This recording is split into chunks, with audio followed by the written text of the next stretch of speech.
Rosa Parks, Albert Einstein, Bill Gates, J.K. Rowling. These people all have a unifying thread tying them together. No, it's not that they're all famous, or even that they've changed the world in some meaningful way. The thing that binds them is more subtle than that.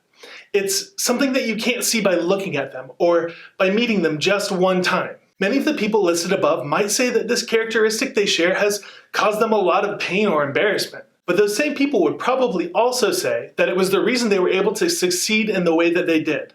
It is etched into their personalities, a fundamental part of who they are, though they might not just walk up to you and tell you about it. They're introverts, the quiet shapers. Drawing their energy from within, they are capable of incredible things, and you would never know it until suddenly or gradually they make a mark on the world. It might be large, or it might be small, but it is undeniably theirs. You may know somebody who fits this description.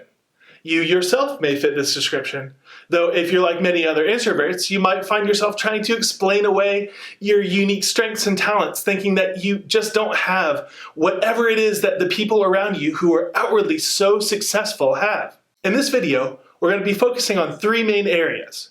What is introversion and why is it important? What makes an introvert tick? And how an introvert can make the most of their unique talents and strengths.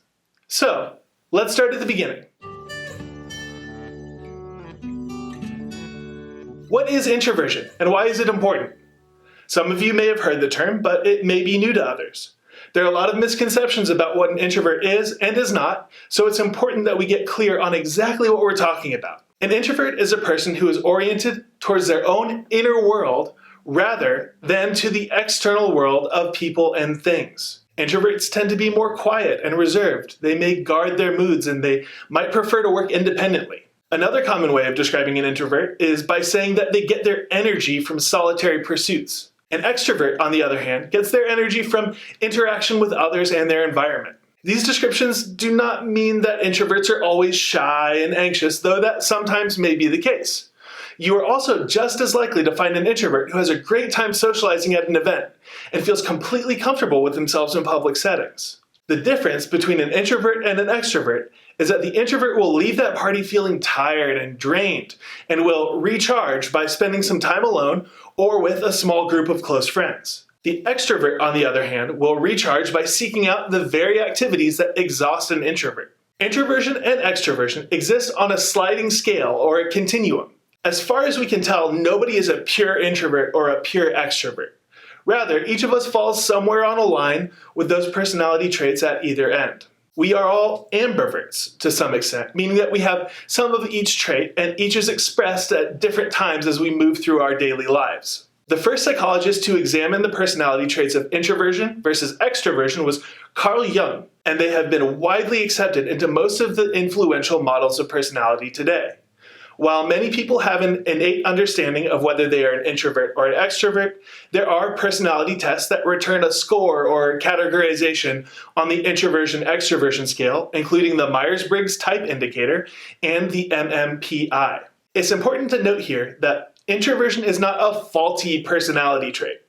Quiet people are just as likely to have as much or more to contribute to a conversation, or to have ideas that can solve complex problems with incredible efficiency than those who speak up loudly and proudly. The cultural shifts that have happened in the United States in the past century or so have made it more and more difficult for those inclined towards deep internal thought to have their voices heard. More and more, the ones who simply seem the most confident win control of a conversation or business transaction. But this isn't the case everywhere. There are many countries and cultures around the world that hold introversion in high esteem and tend to box out those who are extroverted. The most helpful way to look at these traits is to realize that they are both incredibly valuable and equally necessary for our increasingly connected world, and to keep an open mind whenever you're dealing with somebody who doesn't match up with your position on the continuum. All right, so let's get down into the details for a couple minutes. We know what introversion is, but what is it? What are the essential qualities that make somebody an introvert? Does it have to do with our brain, its structure, its chemistry, What about our mind? Does it have to do with our upbringing or the people we choose to be friends with? Are introverts happier than extroverts? How do we measure introversion? There are a lot of questions to be answered here. We aren't going to be able to get to them all in this video, but we can at least make a good start of it. Let's begin by looking at some of the introverts I mentioned at the beginning of this video. Rosa Parks was a well-known and warmly received member of her community, yet was known for being quiet and reserved. We remember not what she said, but what she did. Later in life, she would title her memoir, Quiet Strength. Albert Einstein had a love-hate relationship with his fame, but managed quite well with the press and his admirers. Even so, he has been recalled as saying, "The monotony and solitude of a quiet life stimulates the creative mind." Bill Gates co-founded a trillion-dollar company, is not shy, and has helped establish one of the most impactful philanthropic initiatives in history, and is an outspoken introvert. They do exist. He said, "I think introverts can do quite well. If you're clever, you can learn to get the benefits of being an introvert." J.K. Rowling has said that she wrote down her thoughts consistently since the age of about 6. Remember that introverts tend to comfortably occupy an inner world made up of their own thoughts.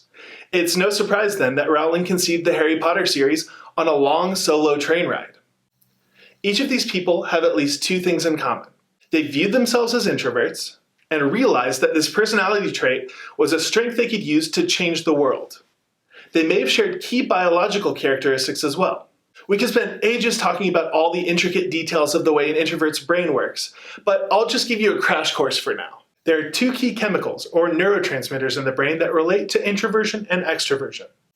Dopamine is responsible for rewarding the brain when we achieve external goals and motivates us to do things like make more money or more friends. The dopamine reward system of an extrovert is more active than that of an introvert. There's another neurotransmitter that rewards a person for turning inward. It's called acetylcholine, and it powers our ability to reflect deeply and concentrate single-mindedly for a long period of time. Acetylcholine has a more powerful effect on introverts than extroverts. Intertwined with the chemical activity in the brain are the 2 sides of our nervous system, known as the sympathetic and parasympathetic nervous systems. The sympathetic nervous system is responsible for kicking us into high gear, making us more active and more daring. The parasympathetic nervous system allows us to slow down. Our muscles relax and our blood pressure lowers and the body prepares to rest.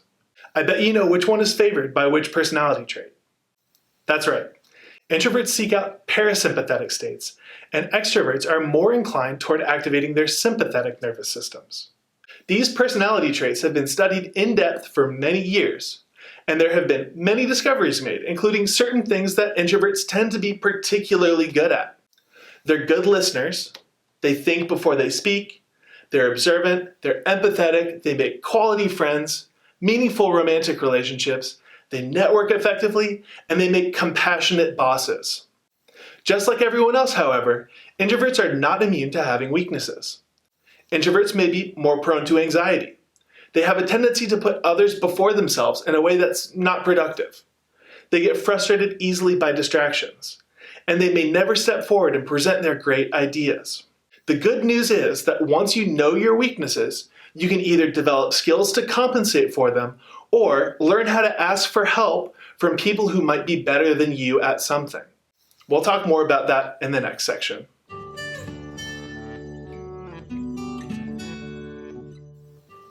Introverts are just as capable of succeeding as anyone else, because every person, be they an introvert or an extrovert or anywhere in between, has strengths and weaknesses.